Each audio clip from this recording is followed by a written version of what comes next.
Hello everyone, and welcome back to the Mystery Theory.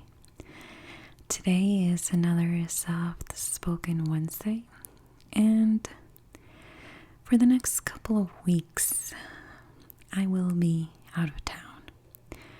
I had a lot of different notes on different cases, and to be honest, I had to pick either creating some videos to share with you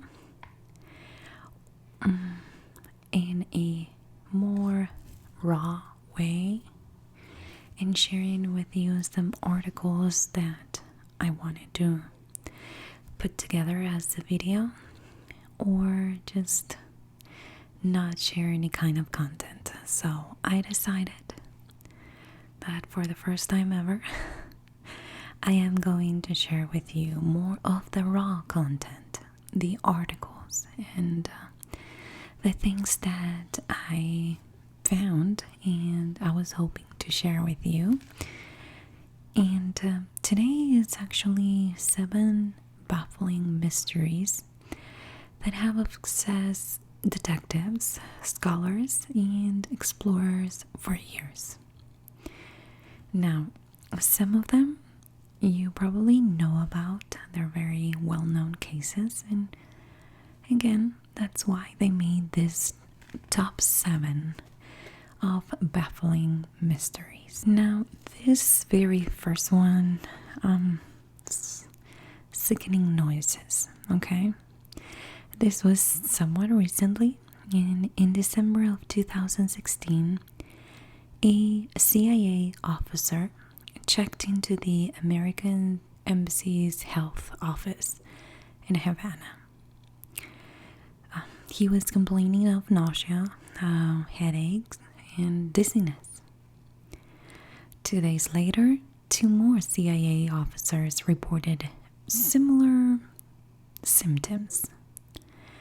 By the end of 2018, the number grew to 26 Americans and 13 Canadians experiencing pretty much the same symptoms as the first one. Some of them included vertigo, nosebleed, hearing loss, and focusing issues. And in all the cases, victims claimed that the symptoms were triggered by a strange noise they'd heard at their homes or hotel rooms. One person said that the noises were high-pitched, and another one said or described it as a beam of sound, and that pointed into the rooms. And another one insisted that the noise more closely resembled marbles rolling along the floor. I mean, they all had different descriptions, but they all knew that all the symptoms started when they heard that noise, or right after they heard that noise. Now, the illnesses were kind of weird. I mean, they all share the same symptoms, and doctors at the University of Pennsylvania who examined some of the victims diagnosed concussion-like symptoms. But the interesting thing is that there were no signs where they suffered those concussions. So how can you have some kind of brain injury and not have some kind of proof that that happened, some kind of evidence? Now, a lot of people started thinking the Cuban government is up to something, right? The Cubans, denied that they were responsible for it, and many American investigators believe them. That's because they still don't know who or what made the victims sick. Was it a new type of weapon? The CIA claims it doesn't know of any weaponry that could cause the symptoms. One theory holds that a pair of covered eavesdropping devices placed too close to each other by some Cuban agents, and they could have inadvertently produced such a reaction, like the kind of feedback you hear when someone stands too close to the microphone. But to be honest, the FBI has found no evidence to substantiate the argument. In fact, ultrasound is above the range of human hearing. Now, if you thought that they were just describing these things and that they were not smart enough to record it, you're wrong. Some of them did record these sounds, and it kind of confused the doctors a bit more. To scientists who studied these recordings, they believe that they captured the sound of a lovelorn male cricket, or crickets. One of the scientists, Alexander Stubbs of the University of California, says that the insects are incredibly loud. And to be honest, you can hear them from inside a diesel truck going 40 miles an hour on the highway. Just so you have an idea, that's an example of how loud they are. Still, the scientists had no idea why the sounds might lead to an illness in humans. This has never been recorded before, and several people have heard those before. So they concluded that maybe it was just nerves. Cuba is a high-threat, high-stress post, a former embassy official told a newspaper. Diplomats are warned that there will be surveillance and that they will be listening to you. In your house, in your car. And for the doctors, they thought that maybe this idea would put high-stressed, something that they call high-stress mentality in a threat anticipation mode. Well, that's kind of a good explanation, right? Well, the problem is that in May of 2018, an American posted in the consulate of, I'm not going to butcher that, but somewhere in China, was diagnosed with the very same mystery illness. In the end, 15 Americans were evacuated. So while the seemingly airborne cause of these brain injuries is still a mystery, the fallout is clear. The American removed 60% of their diplomats from Cuba because of this, and expelled 15 Cuban diplomats from Washington, D.C. Mystery number 2. The roaming ruins. Now, it's not unusual to find junk in Brazil's Guanabara Bay. But what Robert Marks found in 1982 was kind of an unusual thing, to call it something. In an underwater field the size of 3 tennis courts located 15 miles from the shoreline lay the remains of some 200 Roman ceramic jars. A few of them were fully intact.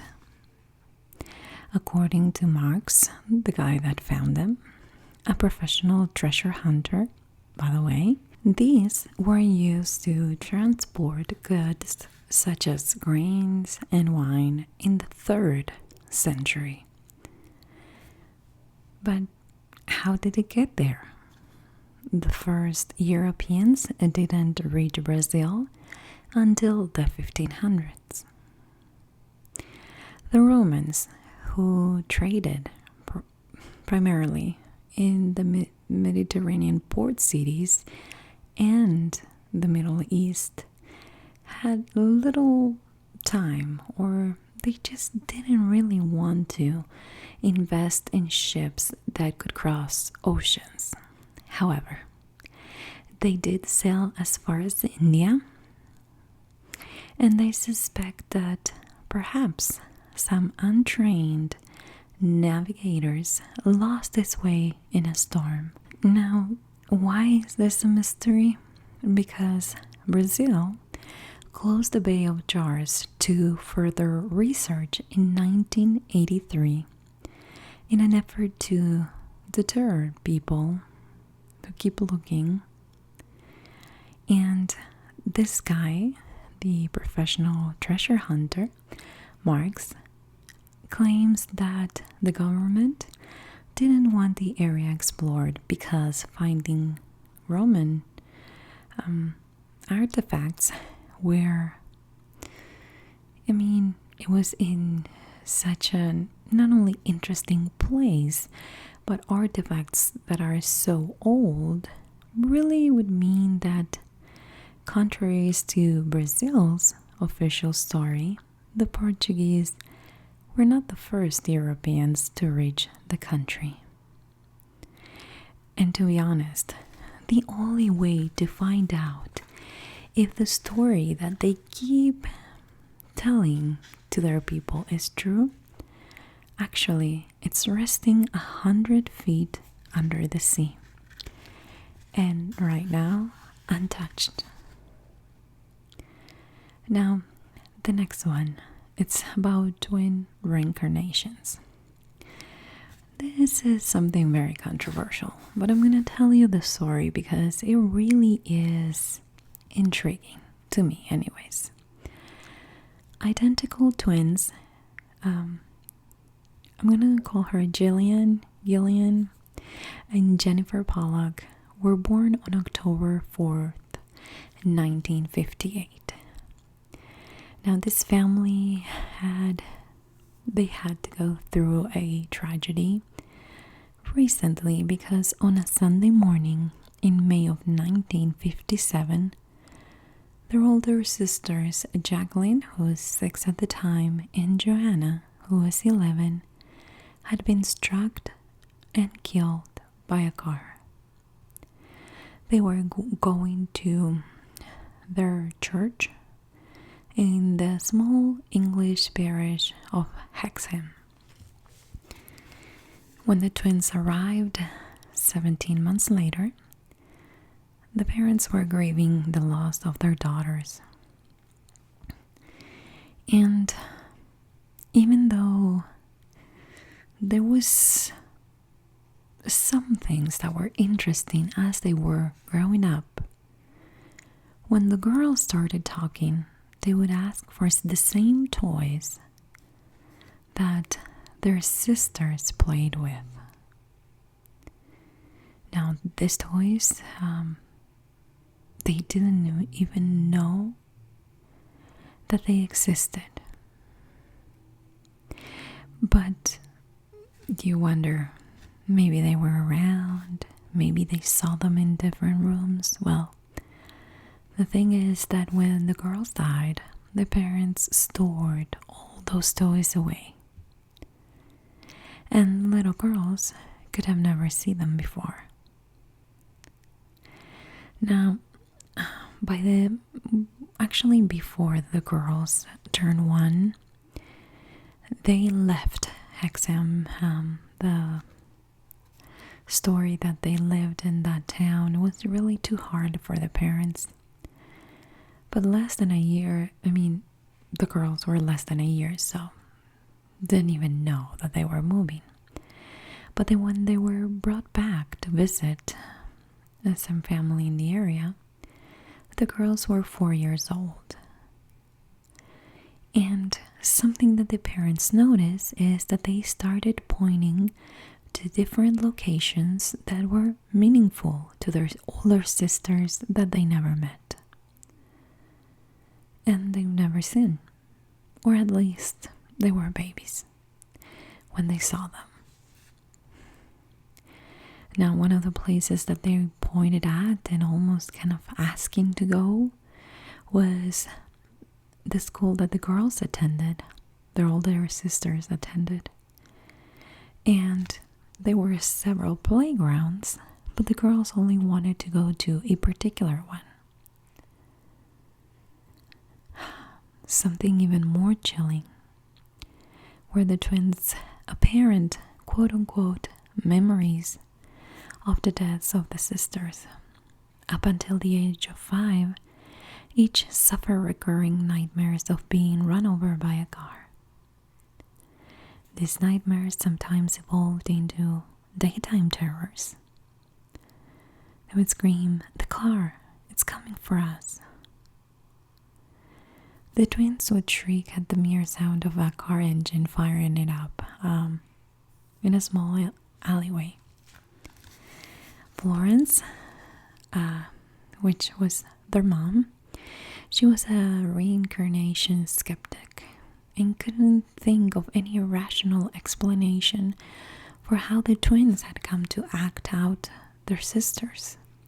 And they were acting out their final moments with such an apparent accuracy.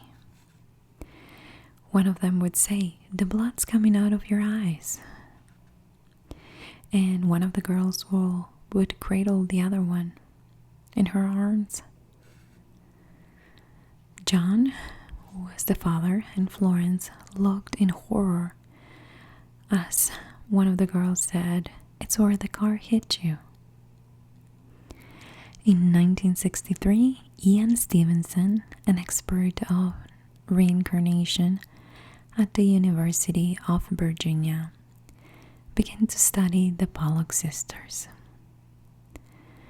He found no evidence that the twins' apparent past life memories had been manufactured or suggested by the parents, who actually wanted to spare the girls from the pain of knowing about how the girls died.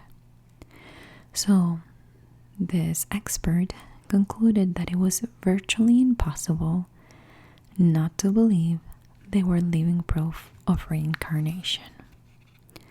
The twins' memories gradually faded as they reached their teenage years. Then, for a brief period in her early 20s, one of the girls experienced a series of visions. She saw herself as a young child playing in a sandbox, surrounded by gardens and an orchard. When she mentioned this to her mom, she immediately knew that was her home in Wickham, the village where they lived with Joanna in the years before Jacqueline had been born. The catch? Gillian had never been specifically to that area or that house before. Other than when she was a little girl, of course.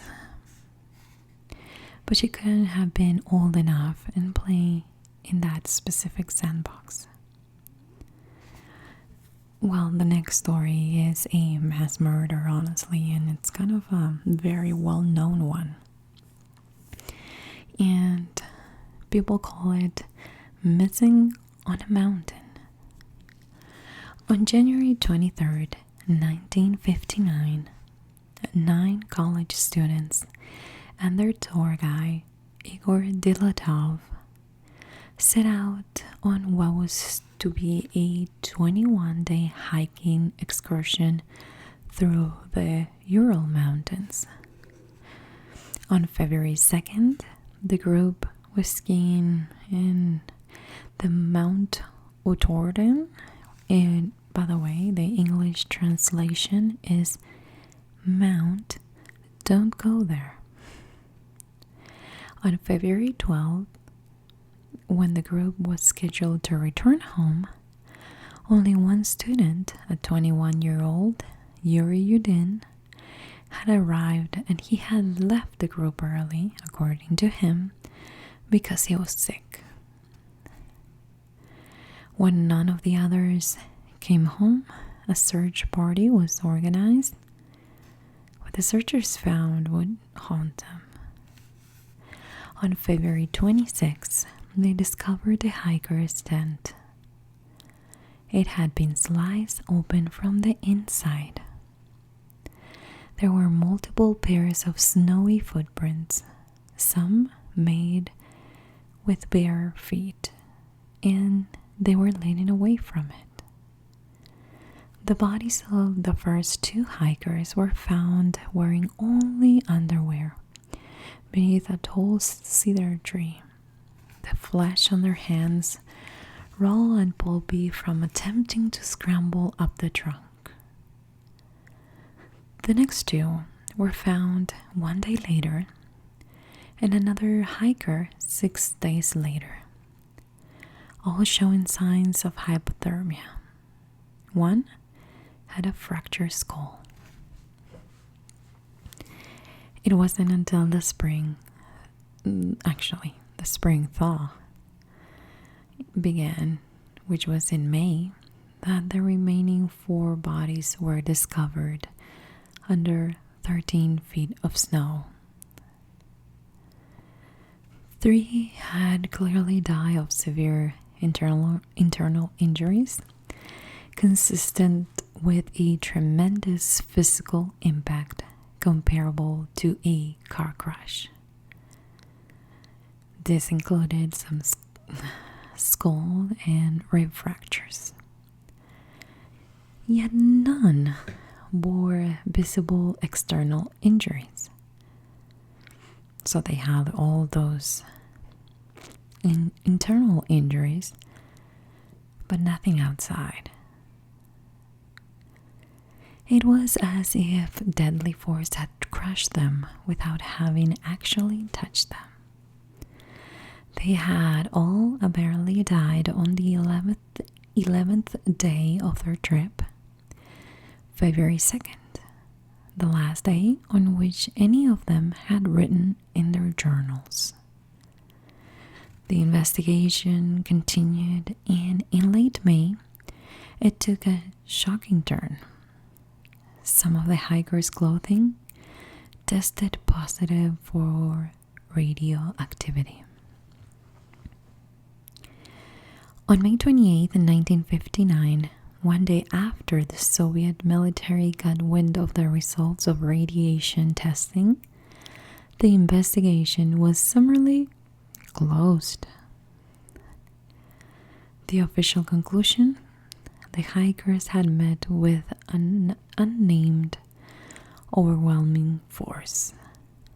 Of course, that abrupt announcement just intensified the public's speculation, theories, and some of them included an explosion of a Soviet test missile, UFO attack, hallucination because of drugs, and even a Bigfoot-like monster. Now, I'm going to quote Yudin here when he said, "If I had a chance to ask God just one question, it would be, what really happened to my friends that night?" Their memories, or their memory, I should say, at least lives on that specific spot where they died. And now it's called the Dilatov Pass. Now, this guy Yudin, the surviving skier, died in 2013 at the age of 75. The next mystery is called Brain Sickness Epidemic. From 1917 to 1928, 500,000 people were afflicted with a ghastly condition that could be part of the plotline of a horror movie. The victims, very much alive and conscious, found themselves in inexplicably frozen states. Oh my gosh, can you imagine that? Their static bodies prison for their minds. Encephalitis lethargica, or EL. It's referred as the quote-unquote sleeping sickness. This first appeared in Europe and quickly spread around the world, reaching epidemic levels in North America, Europe, and India by 1919. About a third of those stricken with the illness died. Of the survivors, nearly half eventually found themselves unable to physically interact with the world around them, all the while fully aware of their surroundings. Though occasionally capable of limited speech, eye motion, and even laughter, they generally appeared as living statues. Okay, oh, that sounds worse than a scary movie or a horror movie. I mean, think about it. Totally motionless for hours, days, weeks, or years. The cause is unknown, but there is a theory. Brain inflammation triggered by a rare strain of Streptococcus. Of course, probably butcher that too. I know how you say Streptococcus in Spanish. The bacteria responsible for many sore throats each year. Science's best guess is that the bacteria mutated, provoking the immune system to attack the brain, leaving the victim helpless. No, I'm sorry, that's... do I have to keep going? That sounds like the worst nightmare. Can you think about it for a second? You're completely aware where you are, who you are, who's with you, how you feel, but you can't move or say a word. Sorry, that's kind of too much for me, but and none of this explains why the illness disappeared only to resurface, sporadically, be it in Europe in the 1950s or in China 10 years ago when a 12-year-old girl was hospitalized for 5 weeks with a disease. Are such occurrences the new normal, or are they signs that EL could be planning something bigger any day? A 2004 analysis of 20 patients with symptoms remarkably similar to EL concluded that whatever ailed them is, quote-unquote, still prevalent. As such, history's so-called sleeping sickness remains the stuff of nightmares. Yeah, sorry, worst nightmare ever. That's yeah. I can't believe that's still a mystery. The next unsolved mystery is the perfect crime. Now, I talk about this one. I'm gonna briefly mention it, but if you want to know more details, I'm gonna have a iCard where I'm gonna leave that video with more details. Long story short, on the night before Thanksgiving in 1971, a middle-aged man wearing a business suit boarded a commercial flight headed from Portland, Oregon to Seattle, Washington. He ordered a bourbon and soda and calmly informed a flight attendant that he had a bump in his case. And once he caught her attention, he said to tell this, "I want $200,000 by 5 p.m. in cash. Put it in this sack. I want 2 back parachutes and 2 front parachutes. When we land, I want a fuel truck ready to refuel. No funny stuff or I'll do the job."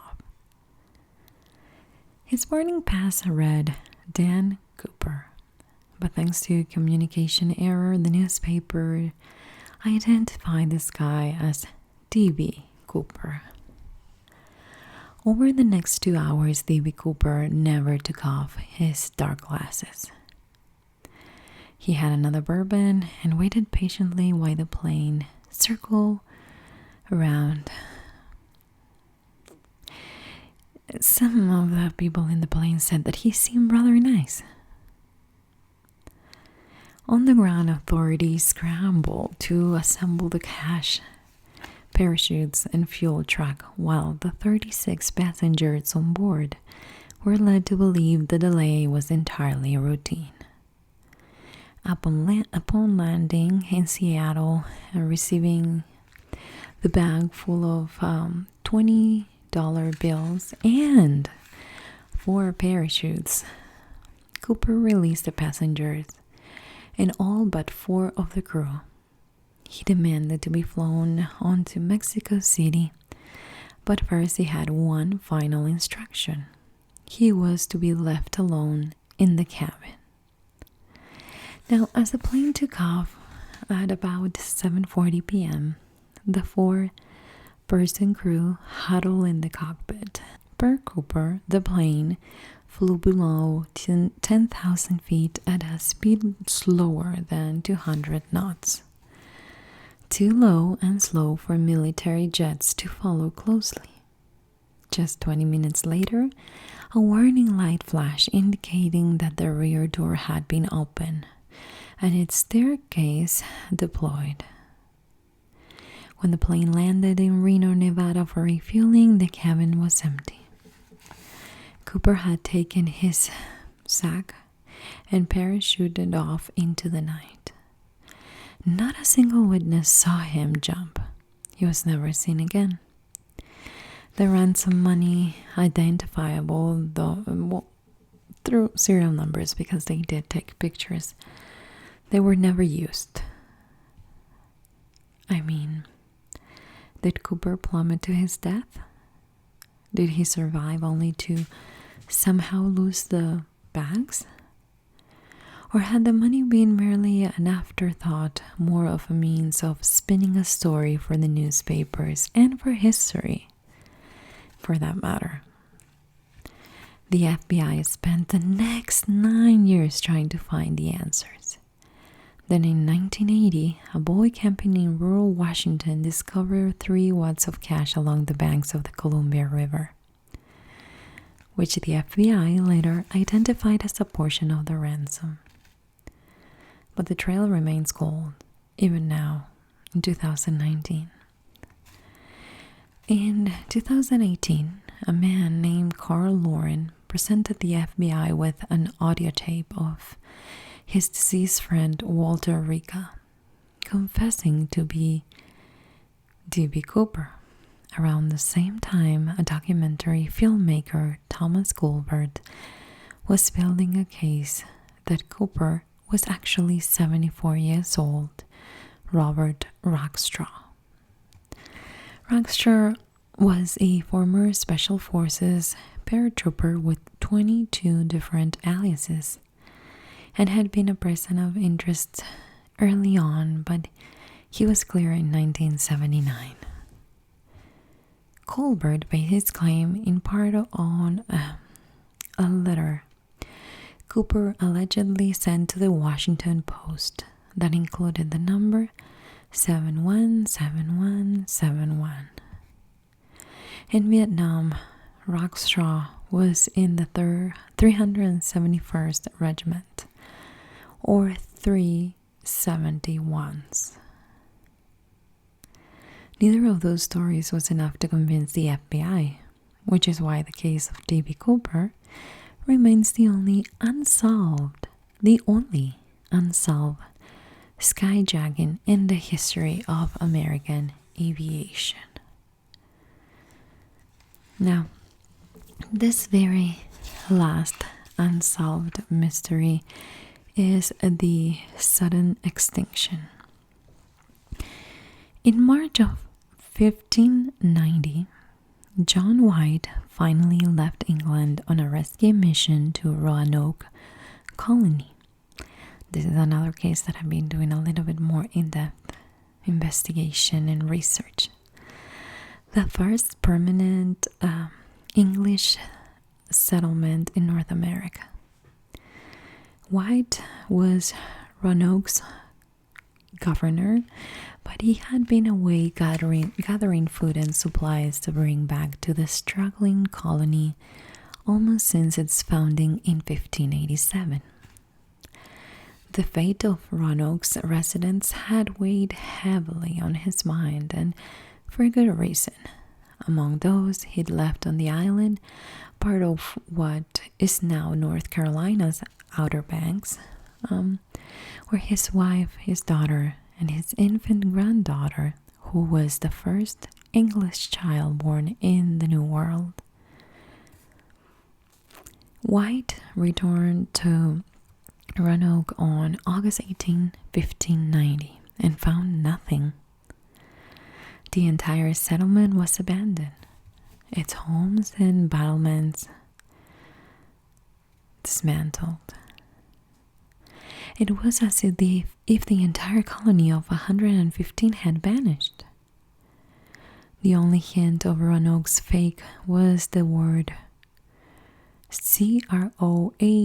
Croatoan, Croatoan, carved onto a fence post, and the letters CRO carved onto a tree. Since White had instructed his colonists to carve a Maltese cross on a tree if they were moved by force, the absence of one gave White hope that the settlers had relocated to nearby Croatoan Island, which was inhabited by the friendly Croatoan tribe. I'm probably butchering that. Unfortunately for White, he never did discover what happened to the colony. Soon after he arrived, a series of storms battered his ships, forcing his team back to their boats and eventually back to England. With an ocean once again between him and his family, devastated, White surrendered Roanoke to its own fate. So what happened to the lost colonists? Perhaps they were abducted by Native Americans or moved inland to join a friendly tribe. Maybe they were slaughtered. Or maybe they were sailed back to England on their own and got lost at sea, trying to escape from something. Archaeologists have yet to come up with any signs of the lost colony who vanished, and time is running out. Shoreline erosions threaten the island, making the lost colonist outcome more of a mystery each passing day. This is another case that I will be doing more in depth, and I'll share with you some of the most interesting things in this vanishing colony. I have a couple other videos of unsolved mysteries from history. If you are interested in checking them out, please click on the iCard that will pop on the top of the screen so you can learn about these unsolved mysteries that have, it's been a really long time and still we don't know what happened to them. So those were the unsolved mystery from science, crime, and history that I found in this article, and I thought that they were very appropriate for a soft-spoken Wednesday. Thank you so much for being here, guys. I truly appreciate your support. If you have an unsolved mystery that you want me to do a research on, please leave them in the comments down below. Recently, I had a few more cases suggested that I'm working on at the moment, but I always want to know which unsolved mystery it's, curious, or you're curious about it, intrigued, let me know in the comments down below. Again, thanks for being here, guys. I know this is a different kind of idea for the video, but I truly wanted to share with you guys these mysteries, and I hope you enjoyed.